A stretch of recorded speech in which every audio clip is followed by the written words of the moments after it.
পাক ভারত যুদ্ধবিরতি স্বস্তি ফিরিয়েছে বিশ্ব ক্রিকেটে। আবারও মাঠে গড়াতে যাচ্ছে আইপিএল এবং পিএসএল। চলতি সপ্তাহে আইপিএল শুরু করার চেষ্টা করছে বিসিসিআই। চ্যানেল 24কে জানিয়েছেন টুর্নামেন্ট কমিটির চেয়ারম্যান অরুণ ধুমাল। তবে বিদেশি ক্রিকেটারদের সবাইকে পাওয়া নিয়ে আছে শঙ্কা।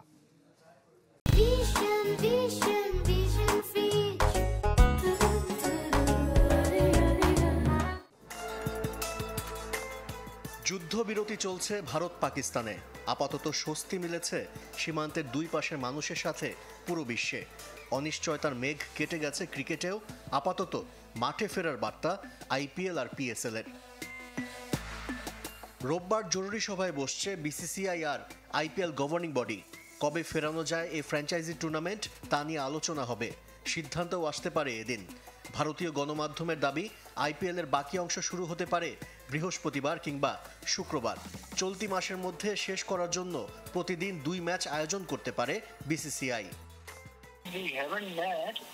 বর্ডার এখন অনেকটা শান্ত। আমরা লজিস্টিকের সাথে কাজ করছি। সব ইতিবাচক হলে পরবর্তী পরিকল্পনা নেব। ফ্র্যাঞ্চাইজিগুলোকে নির্দেশনা দেয়া হয়েছে বিদেশি ক্রিকেটারদের সাথে যোগাযোগ করতে। তবে সবাইকে পাওয়া নিয়ে আছে শঙ্কা, কারণ বিদেশি ক্রিকেটারদের অনেকেই মানসিকভাবে বিপর্যস্ত, বিশেষ করে অস্ট্রেলিয়ান ক্রিকেটাররা।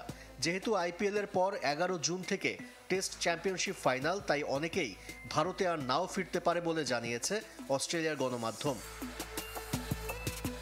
আইপিএল এর মতো ফিরছে পিএসএলও। নিজ দেশেই টুর্নামেন্টের বাকি অংশ আয়োজন করতে চায় পাকিস্তান ক্রিকেট বোর্ড।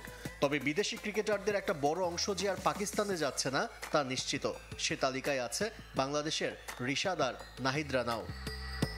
আশিক রুদ্র, চ্যানেল 24।